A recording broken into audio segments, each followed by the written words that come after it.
Today we're flying the PSS Concorde from London to New York. This will be the first time I've flown this route in Concorde properly. The last time I did this was in the collimator for X-Plane, which had quite limited functionality. We're ready to go on 27 left at Heathrow. The autopilot is set, the reheat is on, and the nose is at 5 degrees. We're quite heavy today, carrying a full tank for the trip, so it's a long takeoff roll.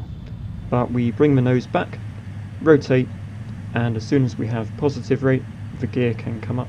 Initially we're going to fly manually following the flight director, then as soon as we reach 250 knots we can turn the reheat off and switch the autopilot on. At that stage we're going to be in max climb mode with the throttles set to the forward position.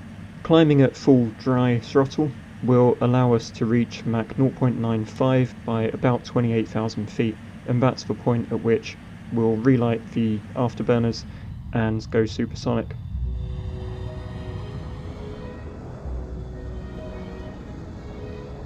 So we're currently in a good subsonic climb, about 3,000 or 4,000 feet per minute, crossing Mach 0.75 and 16,000 feet on our way up to 0.95 and 28,000.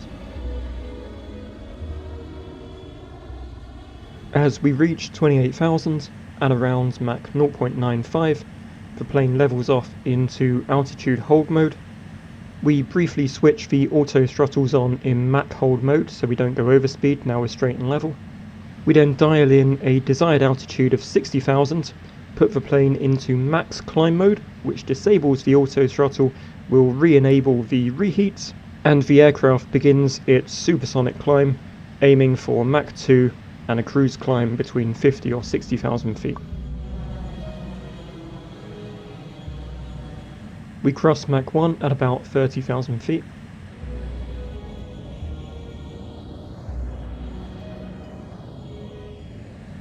As we continue to climb, a quick note about navigation. We're flying a direct route today between Heathrow and JFK because FS 2004 doesn't really support Atlantic tracks and stuff like that. The plane is following this flight plan. If you like, you can program it manually into the functional INS as well. Either way, the plane will follow your desired route when you press the INS navigation button. We reach Mach 2 at pretty much exactly the right time as we pass through 50,000 feet. The aircraft then transitions into max cruise mode. At that point, we can switch off the reheat and the plane will begin its cruise climb. If you're unfamiliar with the Concorde's cruise climb, Concorde cruises at Mach 2 without the need for reheat enabled, which means it's capable of supersonic flight without using much fuel. The throttle remains in the full dry throttle position, and as the aircraft burns fuel and gets lighter, it's able to climb higher up to a maximum of 60,000 feet. This is dependent on weather, but Concorde will always cruise climb somewhere between 50 and 60,000 feet, and the trajectory will always be upwards.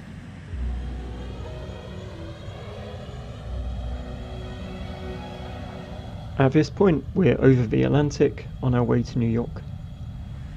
Our cruise climb continues until we reach Canada at about 55,000 feet.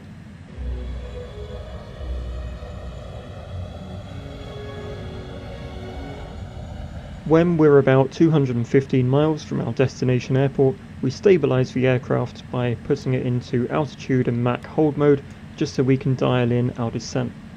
We dial in our bottom of descent of 2,000 feet and hit altitude acquire. The plane begins its descent at about 1,000 feet per minute.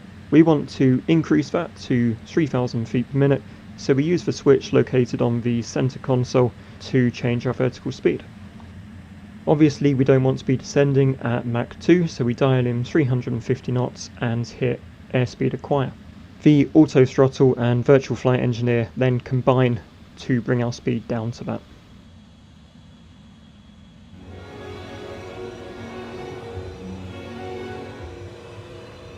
We're soon back through Mach 1 and subsonic again. It's kind of cool that the shockwave effect is modelled and the vertical speed sort of increases and dips suddenly. Passing through 15,000 feet, we can bring our speed down to 325 knots.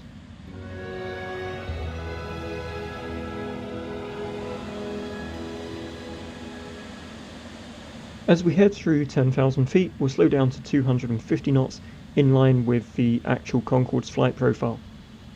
With vectors to final inserted into the navigation system, we start heading for the airport. At bottom of descent, 2,000 feet, the plane levels off into altitude hold mode. We can now put the nose down to 5 degrees.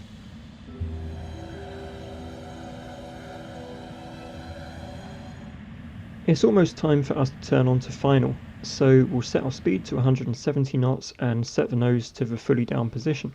We'll also drop the landing gear just before we intercept the localizer and turn on to final. We're pretty much all set for landing now, so we'll switch on the localizer capture mode.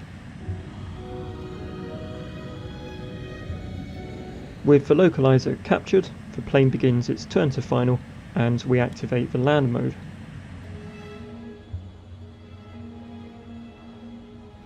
As the plane captures the glide slope, the land annunciator lights, and we'll activate Flight Director 2 and Autopilot 2 for an auto land here.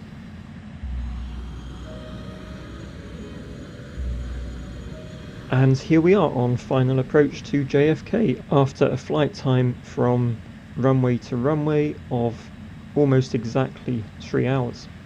We left London at 12:30 UTC and arrived in New York at 3:30 UTC. This is 10:30 Eastern Time, so an effective flight time from the United Kingdom to the USA of an hour. As we touch down, the plane idles the throttle, we disengage the auto throttle and activate the reversers and the brakes. The plane keeps its nose in the air for quite a while as it slows down, before pitching the nose down and coming to a halt. So that was a successful flight from the UK to JFK Airport in New York, following the actual Concorde procedures as much as possible. As we watch the replay of the landing here, you can see the plane pitch the nose up and idle the throttles as it goes into the flare, open the reversers, and I think I kept them open a little bit too long as the plane's nose starts to rise as we get slower, but it soon dips, throttles to idle, and with the brakes on, come to a halt.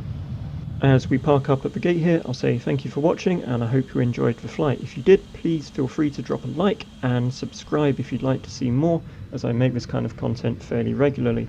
Take care and I'll see you next time.